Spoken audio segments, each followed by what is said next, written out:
Bonjour et bienvenue sur Croisée des chemins. Biden a ordonné une révision de la politique américano-cubaine, incluant un regard sur les transferts de fonds. Ned Price, porte-parole du département d'État, déclare que nous allons former un groupe de travail sur les transferts de fonds afin d'identifier les moyens les plus efficaces d'acheminer ces fonds, ce qui est important, directement dans les mains du peuple cubain. En outre, poursuit-il, nous examinons également nos plans pour augmenter le personnel de notre ambassade à La Havane. Cette décision intervient après les manifestations anti-gouvernementales qui ont éclaté sur l'île au début du mois. Un certain nombre de personnes ont été blessées et des centaines auraient été arrêtées.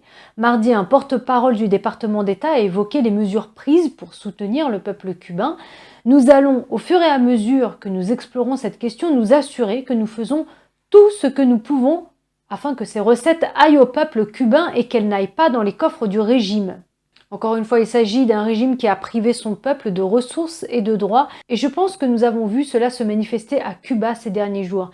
Les États-Unis poursuivent également activement les mesures visant à tenir le régime cubain responsable de la violence, de la répression et des violations des droits de l'homme. Cette déclaration intervient alors que plusieurs législateurs américains ont exhorté mardi l'administration Biden à prendre des mesures immédiates pour soutenir le peuple cubain, notamment en lui donnant accès à Internet et en imposant des sanctions aux auteurs de violations des droits de l'homme. Le représentant démocratique Albio Cires croit, dit-il, que nous pouvons encore faire beaucoup plus pour résoudre ce problème en travaillant avec les entreprises privées et la société civile pour étendre Internet afin d'aider les Cubains à utiliser le VPN et d'autres outils de contournement.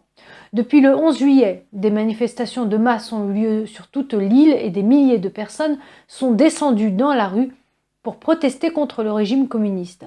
Ces manifestations interviennent dans un contexte de pénurie de nourriture et de médicaments, de crise économique et de pandémie. Les manifestants réclament la liberté. Le régime a répondu en coupant les services internet et téléphoniques et en envoyant la police et les militants du Parti communiste reprendre le contrôle des villes et des villages. On estime que la police cubaine a arrêté 500 manifestants et militants, ils ont été persécutés et certains font l'objet de poursuites judiciaires. Rosa Maria Paya Acevedo, directrice de Cuba Décide, a lancé un appel en disant « Nous demandons humblement aux États-Unis d'appliquer des sanctions individuelles en utilisant pleinement la loi Magnitsky pour cibler les hauts fonctionnaires et les individus impliqués dans les violations des droits de l'homme. » Pour rappel, Magnitsky Act a été adopté par le Congrès américain et promulgué par le président Obama en décembre 2012. Les législations Magnitsky ciblaient les responsables de la mort de Sergueï, avocat russe mort en 2009 en détention provisoire après avoir été torturé pour avoir révélé une affaire de corruption massive impliquant des officiers du ministère russe de l'Intérieur. S'attaquant à l'origine à la lutte contre la corruption, la loi a été élargie à la lutte contre les droits de l'homme. On parle de loi Magnitsky européenne qui bien sûr s'inspire du modèle américain pour désigner le régime mondial de sanctions de l'Union européenne. Petite différence pourtant, le régime européen se concentre uniquement sur les violations graves des droits de l'homme et ne s'attaque pas, contrairement à la loi américaine, à la corruption. Je referme la parenthèse. L'administration Biden a été critiquée pour avoir fait trop peu pour le peuple cubain. Lundi, Fox News a cité un haut fonctionnaire américain affirmant que Biden envisageait d'augmenter le personnel de l'ambassade des États-Unis à La Havane et de former une équipe chargée de remettre les fonds au peuple cubain. Et maintenant, parlons de quand la crème glacée devient politique. Les épiceries cachères américaines cessent de vendre les produits Ben & Jerry. Plusieurs épiceries cachères ont décidé de retirer Ben & Jerry de leurs rayons. Cette décision a été prise après que la société a annoncé qu'elle cesserait de faire affaire avec un titulaire de licence en Israël qui vend des glaces dans les territoires palestiniens occupés par les Israéliens. Les colonies israéliennes en Cisjordanie sont considérées comme illégales au regard du droit international. Ben & Jerry a annoncé lundi qu'il ne renouvellerait pas sa licence en Israël, déclarant dans un communiqué que nous pensons qu'il est incompatible avec nos valeurs que la crème glacée Ben & Jerry soit vendue dans les territoires palestiniens occupés. Mais la société affirme que sa crème glacée sera toujours vendue en Israël, seulement, je cite, par le biais d'un arrangement différent. Les politiciens israéliens ne sont pas contents. Le Premier ministre israélien a téléphoné au propriétaire de Ben & Jerry, le géant de l'agroalimentaire Unilever, et a dit à la société qu'il y aurait des conséquences sérieuses, légales et autres. Il a ensuite accusé la marque de crème glacée et la société mère, Unilever, de prendre une mesure clairement anti-israélienne, ajoutant qu'il allait agir agressivement contre cette décision. Et l'ancien Premier ministre Benjamin Netanyahou a tweeté « Maintenant, nous, Israéliens, savons quelle crème glacée ne pas acheter ». Fin de citation. Ces critiques ont donc qualifié la décision de Ben & Jerry d'antisémite et ont fait pression pour que la société revienne sur sa décision. Sous l'égide d'Unilever, Ben & Jerry a eu le champ libre pour s'exprimer sur plusieurs questions sociales. La société de crème glacée s'est exprimée ouvertement sur Occupy Wall Street et a soutenu le mouvement Black Lives Matter. Unilever a publié une déclaration confirmant le droit de Ben & Jerry à prendre des décisions concernant sa mission sociale. Fin de citation. À présent, quelques mises à jour après que Biden ait critiqué les sociétés de médias sociaux pour ne pas avoir fait plus pour arrêter la diffusion de fausses informations sur les vaccins. YouTube dit qu'il prend des mesures. À partir de cette semaine, il commencera à étiqueter les vidéos sur la santé avec des informations sur le degré d'autorité de la source.